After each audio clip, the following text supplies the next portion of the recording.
السلام عليكم، مرحبا بكم معنا معالم سمية. ان شاء الله الفيديو تاعي يلقاكم بكل صحة، دايما تكونوا فرحانين وهانين وتستقبلوا نهاركم بكل طاقة ايجابية وتفاؤل.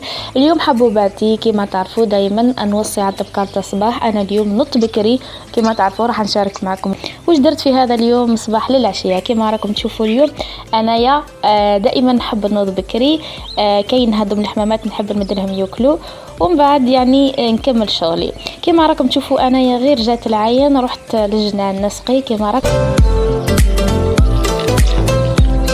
هنا حبوباتي حبيت ماذا بيا يعني اي وحده تكون مشغوله سواء في الدار ما تخرجش ولا من العمل للمنزل، يعني من ذاك ديروا وقت، يعني ديروا وقت اخرجوا مع العائله، يعني نحو على بالكم بسكو الدار هذه يعني معليش ما قلتش اني كنت تخرجي يومي، من ذاك لازم ديري روحك راحه بسكو ضغطات بزاف والعمل ومع الاولاد، ومن ذاك يعني راح مش تضري غير صحتك من نفسيتك راح تتعب. يعني انا نحب يعني عن نفسي واي واحد يعني لازم دائما للطبيعة، بسكو الانسان يلقى راحته في الطبيعة يعني راح يكون كالم، يعني يلقى الهدوء هذاك يرتاح مام الجو، يعني تلقي الهواء نقي، يعني هذه راح تساعدك بزاف باه ترتاحي يعني وتكسبي طاقة إيجابية، مام حتى نفسيتك حترتاح في العمل في المنزل مع الناس. على هذا دائما نوصي الإنسان لازم يمد وقت لنفسه، بالأخص الناس اللي يعملوا يعني العمل البيت، يعني ضغوطات بزاف، يعني ما نقولش يعني ما متعب بزاف هذاك راح يأثر عليك، يعني ما قلتش طول من ذاك ديروا وقت اخرجوا مع الأولاد. انا حبوباتي كما تشوفوا راني نسقي في الجنان، يعني نروي في النباتات. هذه هي شجرة القارص الليمون قاعدة نسقي فيها. كما تشوفوا حبوباتي غير نكمل سقية الجنان، يعني نسقي النباتات كامل وندخل نشارك معكم وصفة المخارق، يعني زلابية المخارق، يعني وصفة ولا أروع، صدقوني الوصفة الأصلية للمخارق. هنا حبوباتي راح نبداو الوصفه اللي قلت لكم عليها اللي هي المخارق، يعني الزلابي، هذه اللي مدايره حاله في الفيسبوك. انايا حبيت نجربها. اول حاجه بديت بزوز كيسان سميد وضفت كاس فرينه، ضفت ملعقه كبيره خميره وضفت ملعقه كبيره سكر كما راكم تشوفوا، ضفت لها ملعقه صغيره كركم، واللي قادره واللي عندها الزعفران تقدر دير الزعفران عادي، المهم اللون. هنايا ضفت ملعقه صغيره فاني وخلطت هذوما النواشف مع بعض جيدا بهذا الشكل ما راكم تشوفوا. من بعد جبت ربع كاس زيت، يعني ربع كاس زيت بهذا الشكل. حبوباتي كما راكم تشوفوا راح نبس السميد والفارينه مع بعض بهذا الشكل كما راكم تشوفوا، صدقوني راح تجي ما شاء الله تجي هشه ولا اروع. ندخل الزيت جيدا يعني حتى نتحصل على سميد يكون مبسس. نجي هنا نجيب كاس ماء ونضيف الملح، ما حبيتش نحط الملح في السميد لانه هذه العجينه كما تعرفوا ما تتعجنش، يعني ضفت الملح في الماء دافئ ونحرك حتى يذوب الملح في الماء. راح نستعمل كما تشوفوا كاس كامل ونلم العجينة بهذا الشكل، نبقى نضيف الماء بشوية ونضيف ونلم العجينة حتى نتحصل على العجينة بهذا الشكل. كما تشوفوا خاوتي هذا الشكل المطلوب كما راكم تشوفوا، ما هي طرية ما هي يابسة، كذلك اللون راكم تشوفوا كيفاه الشكل اللون تاعها. الان حبوباتي راح نغطيها ونخليها نصف ساعة ترتاح، من بعد نرجعوا للعجينة تاعنا. الان خاوتي بعد ما مرت نصف ساعة رجعت للعجينة تاعي ارتاحت مليح. هنا راح نقسمها كما راكم تشوفوا. اول حاجة لازم نقسموها قطع صغار الحجم، انتم تتحكموا في الاشكال يعني كما تحبوا، الشكل كبير صغير، كاين اللي تحبها خشينة كما تحبوا. ماذا بيكم هو الشكل اللي لازم يكون القيس قد بعضه. انا صراحه حبيت نسيها قلت نجربها معكم وتشوفوها، يعني هذه الوصفه الاصليه للمخارق كما راكم تشوفوا راني نقسم فيها. انا صراحه كما قلت لكم خاوتي قسمت، يعني هو من الاحسن ديري القيس قد بعضه كما قلت لكم بهذا الشكل، يعني كل واحد وكيف حابه تدير المخارق تاعها، طويله قصيره خشينه، يعني الحجم انتي تتحكمي فيه يعني كما تحبي انتي. يعني كما راكم تشوفوا تدوريها مليح وتبسطيها يعني بالكفة اليد تاعك، من بعد تبسطيها مليح وتثقبيها بهذا الشكل، يعني سواء بالاصبع تاعك ولا بالملعقة الخشبية، يعني بهذا الشكل كما انا درت بالملعقه الخشبيه، يعني تبسطها مليح كي بهذا الشكل.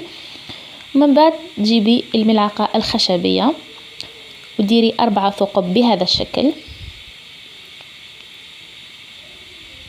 كما قلت لكم انا صراحه ما قصدتش، راني جربت يعني كل حبه وقيت الشكل تاعها بالطريقه، يعني سييتها برك. من بعد خليتهم يتخمروا ويرتاحوا شويه، وعاد حطيتهم يتقلاو كما راكم تشوفوا هذا الشكل. بعد ما قبل ما نقليها يعني خليتها ارتاحت شويه. صدقوني والله رائعه جدا، يعني عجبتني بزاف. انا نهار اللي درتها قلت اليوم غدوه زدت قلت ما راح نديرها باسكو تكلات ثم بعد ثم عالجده تكلات سخونه. صدقوني جات روعه روعه روعه. اكيد قبل بلا ما نحكي لكم راح تجربوها وراح تعرفوا النتيجه وحدكم. واكيد هذه الوصفه راح تفيدنا بزاف في رمضان. يعني هنايا قاعده نوجد في العسل، الوصفه تاع العسل باذن الله المره الجايه راح نديرها لكم وحدها. وجدت العسل بهذا الشكل، ومن بعد ما تخمروا الحبات حطيتهم يتقلاو، يعني تخلي الزيت سخون. انا هنايا كما راكم تشوفوا خلي الزيت سخون وحطي الحبات تاعك يتقلاو بهذا الشكل حبوباتي. هذه كما قلت لكم الوصفه الاصليه للمخارق، يعني هذه الوصفه وصفه تونسيه اصليه. كما قلت لكم انا طبقت على طريقه ابو ساجد العنابي، يعني وعجبتني. حبيت نجربها معكم وان شاء الله تعجبكم. رائعه رائعه صدقوني بلا ما نحكي، نتيجه وحدها يعني ولا اروع. هنا حبوباتي بدات تحمر شويه، يعني ما تخليهاش تحمر بزاف. من بعد حطيتها في العسل، شوفوا سبحان الله يعني روعه ما شاء الله. انا قبل صدقوني نشري في هذه قلت لماما يعني اقتصاد راح نديرها في الدار بلا ما نشري من برا. نديرها وحدي، كلش متوفر في الدار. يعني يجي عليك تشري حاجه غاليه ولا كلش كاين في الدار، يعني كلش متوفر. رائعه جدا، نوصيكم مع هذه غير جربوها. شوفوا من الداخل كيفاه، شوفوا كي قسمها تجي هشة، يعني تذوب في الفم طرية الله يبارك ولا أروع.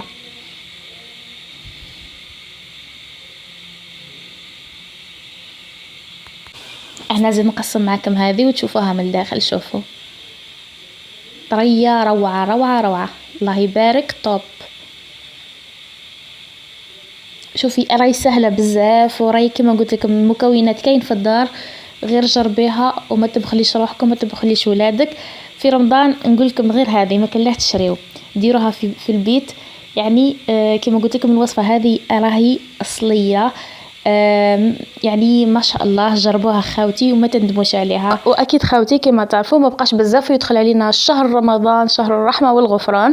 ان شاء الله يدخل علينا كامل يا رب الصحه والهنا يا رب، وربي يفرج على كل انسان يا رب. كما تعرفوا باللي هذه الوصفه اللي هي زلابي المخارق رانا نحتاجوها بزاف في رمضان، وبزاف كاين وصفات يعني تحليات راح نشاركها معكم باذن الله يعني في الفيديوهات اللي جايه. يعني صدقوني روعه هذه كما قلت لكم الوصفه الاصليه، يعني مالفين نشريوها وهكا من المره هذه سهلات علينا باذن الله وراح نعتمدوا عليها اكيد في رمضان. الان حبوباتي وصلنا لنهايه هذا الفيديو. قبل كل شيء حبيت نشكركم على تعليقاتكم الإيجابية، شكرا بزاف حبوباتي. اللي ما زالت مشتركتش غير تشترك وتفعل زر الجرس وتخلونا جام ركزوا لي على اللي جام باسكو كاين اللي ينسى اللي جام، وتعليقاتكم كثروا لي من التعليقات هذيك الإيجابية. كذلك بارطاجيو الفيديو مع أصدقائكم. اللي انضموا لينا جدد نقول لكم منورين عالم سومية، أكيد انتظرونا في الجديد بإذن الله. واش راح نقول لكم حاجة خلاف يعني بلا ما نوصي لازم تتهلاو لي بزاف في رواحكم. خاوتي إلى الملتقى في فيديو آخر. السلام عليكم.